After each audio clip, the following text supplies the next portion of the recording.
Salut à tous, bienvenue dans cette nouvelle vidéo. Aujourd'hui, nous verrons comment exécuter des commandes Linux dans un terminal Windows. Depuis la sortie de Windows 10, c'est possible d'exécuter des commandes Linux dans le terminal. Et ça, c'est grâce à la technologie WSL, qui veut dire Windows Subsystem for Linux, qui consiste à exécuter un noyau Linux directement dans le système d'exploitation Windows. Avant, il fallait soit déployer un environnement virtuel ou carrément installer Linux en dual boot avec Windows, c'est-à-dire à côté de Windows, pour avoir accès à certaines de ces fonctionnalités. Maintenant, c'est totalement faisable grâce à WSL. Et l'avantage, c'est que c'est super léger. Ça fait économiser beaucoup de ressources. Nous pouvons bénéficier de toutes les fonctionnalités, ou quasi toutes les fonctionnalités de Linux. Exécuter des modèles de machine learning sans avoir à se soucier pour les performances. Et j'en passe. Mais de base, la fonctionnalité n'est pas activée lorsque nous utilisons Windows. Donc il doit falloir qu'on l'active d'abord. Aujourd'hui, la nouvelle version de WSL est le WSL2. Donc durant la procédure, la configuration, nous aurons à utiliser le WSL2. Nous allons ouvrir le terminal en mode administrateur. Moi de préférence, je vais utiliser le PowerShell.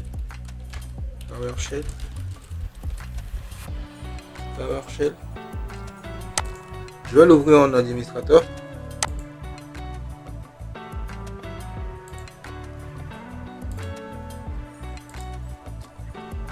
Et ensuite, à l'intérieur, je vais coller cette commande. Alors, cette commande va nous permettre d'activer le WSL à l'intérieur de Windows.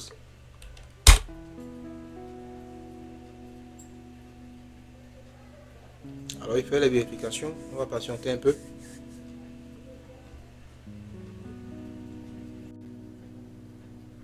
Donc, si tout s'est passé correctement, vous aurez ce résultat que vous voyez à l'écran. Ensuite, nous allons coller cette deuxième commande. Alors, ne vous en faites pas, je vais laisser en description toutes les commandes que nous aurons exécutées au cours de la vidéo. Donc, si tout s'est bien passé, vous devez obtenir ceci à l'écran. Ensuite, il doit falloir redémarrer votre machine. Après le redémarrage, nous allons ouvrir notre invite de commande en tant qu'administrateur et nous allons faire une petite vérification. Je vais taper WSL. Alors, si j'ai ceci affiché, le sous-système Windows pour Linux n'a pas de distribution, etc. Cela veut dire que le WSL fonctionne. Dans le cas contraire, il nous dira qu'il ne reconnaît pas la commande. Maintenant, ce que nous allons faire, c'est de mettre à jour le WSL parce que celle-ci actuellement est sur la version de base.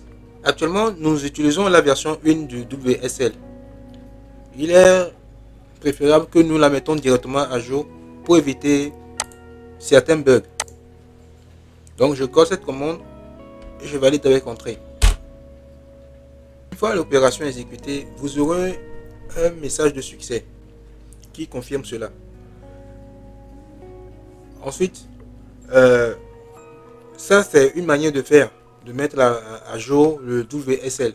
Vous avez aussi une autre façon de mettre à jour le WSL, c'est en passant directement par le site de Microsoft. Au cas où vous aurez peut-être un problème, vous pouvez directement aller sur le site de Microsoft. Donc, vous arrivez sur le site de Microsoft et vous allez dans cette section au niveau du step 4 et vous venez cliquer sur ce lien pour télécharger directement le package de la machine virtuelle. Alors moi je l'ai déjà fait, alors j'ai pas besoin de reprendre la procédure. Donc nous allons pouvoir continuer. De retour dans notre terminal, nous allons coller une autre commande WSL-update.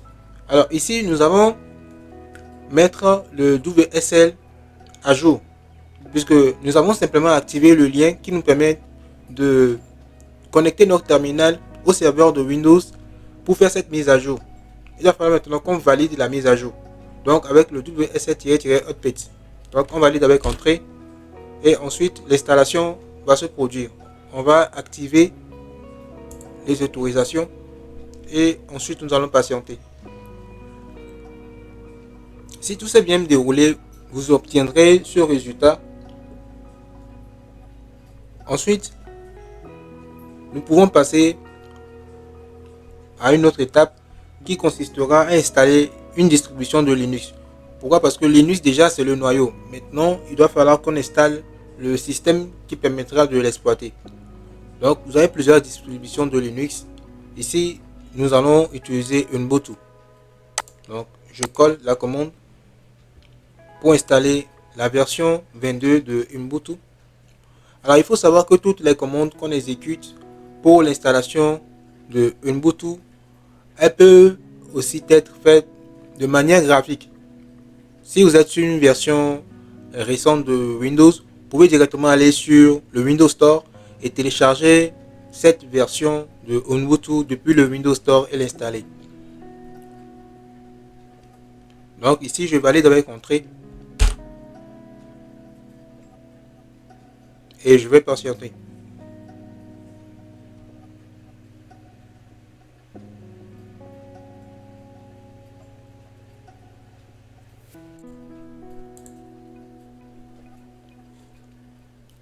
Alors, une fois l'installation de Ubuntu réussie, vous obtiendrez cette fenêtre là.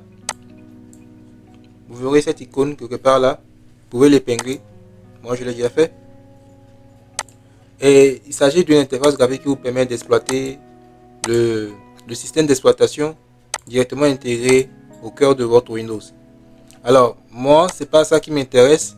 C'est plutôt la version en ligne de commande. Ici, on me demandera de créer un compte utilisateur, ce que je vais faire. Donc, vous allez créer un compte utilisateur et un mot de passe. Et ensuite, vous allez valider. Et donc, moi,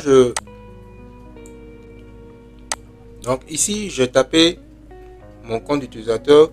Je l'ai appelé admin1, tout simplement.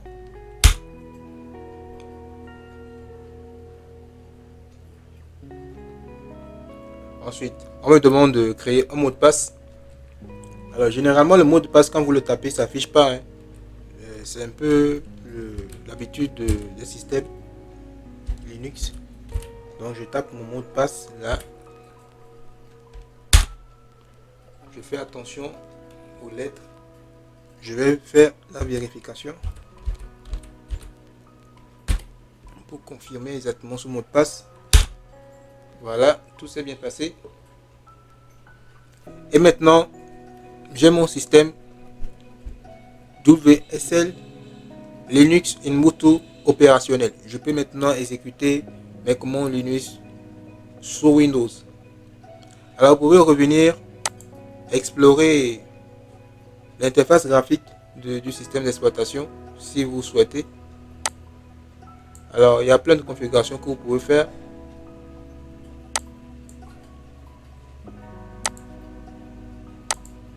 Il y a énormément de choses. Mais nous n'allons pas rester là-dessus.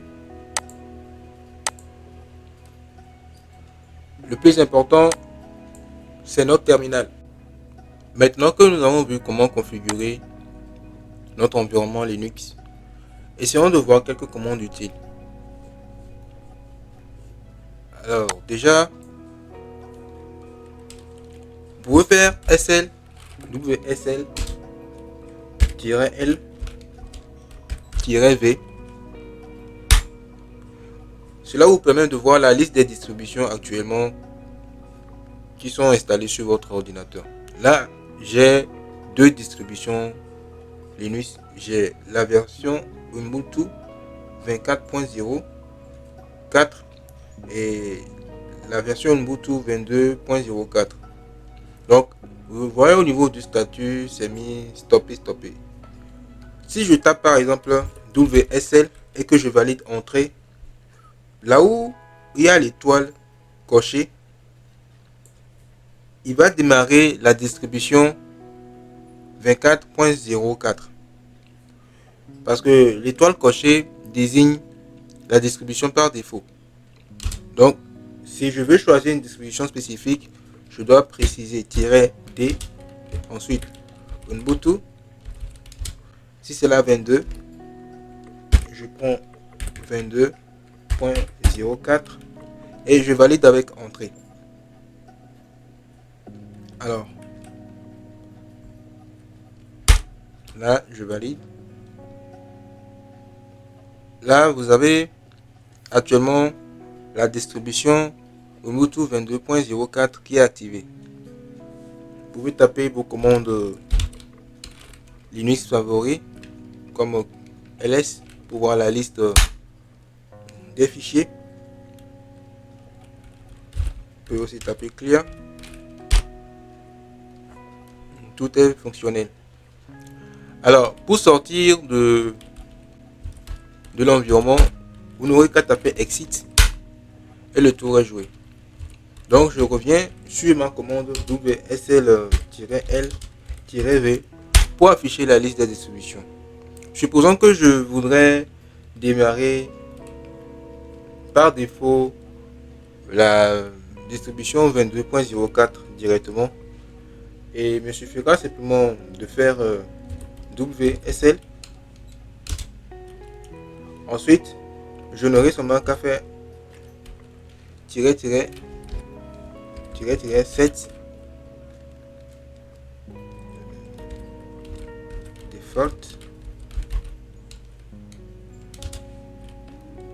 Ensuite, vous précisez le nom de la distribution. Ici, Ubuntu.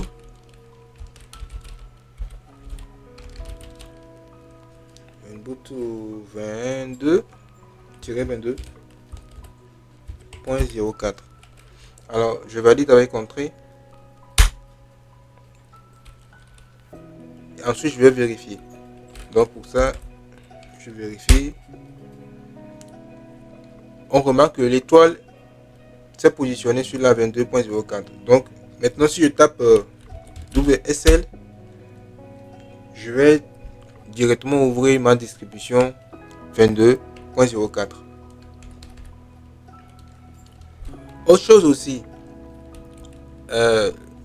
d'abord je vais faire ceci, WSL 22.04.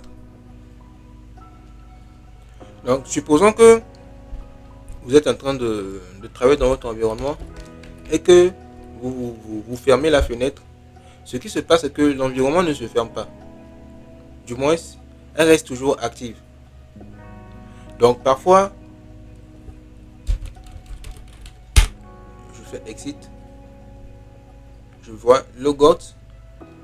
Il est utile de faire la commande WSL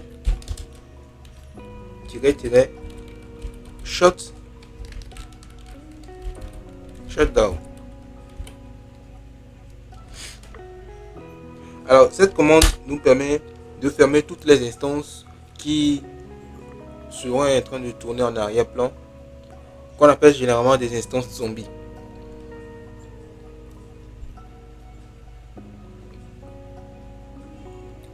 Alors ici on n'a que deux distributions qui sont installées. On peut aussi vérifier la liste des distributions disponibles actuellement sur le web en tapant cette commande WSL-L-O. Et là j'ai la liste de toutes les distributions Linux que je peux installer. Là j'ai installé la 24 et la 22, mais vous pouvez aussi passer à la 20 si vous voulez, à la version 20. Alors je vais Pour ça, entrez la commande W install Ubuntu.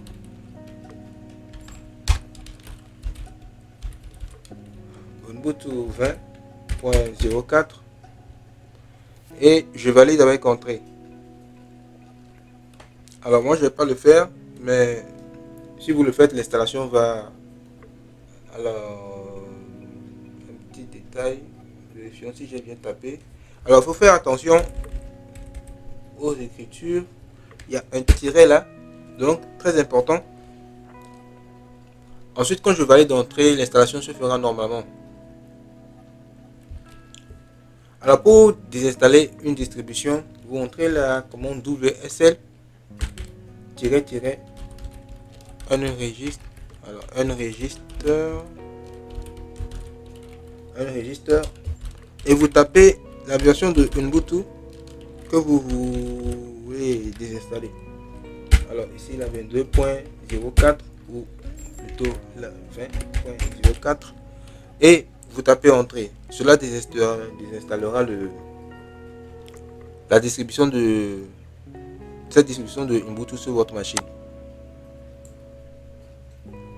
Alors il y a plein d'autres commandes comme ça que vous pouvez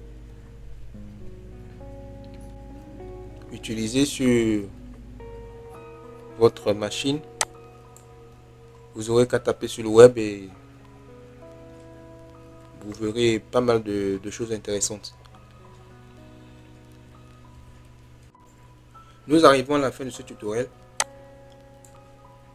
Un dernier point, faites un tour sur l'interface graphique de votre outil WSL. Vous y trouverez pas mal de choses intéressantes. Vous pouvez y configurer la quantité de mémoire RAM allouée à votre environnement virtuel, la quantité de mémoire disque dur, etc. pour gagner en productivité. Je vous remercie. N'hésitez pas à me faire vos retours et à la prochaine.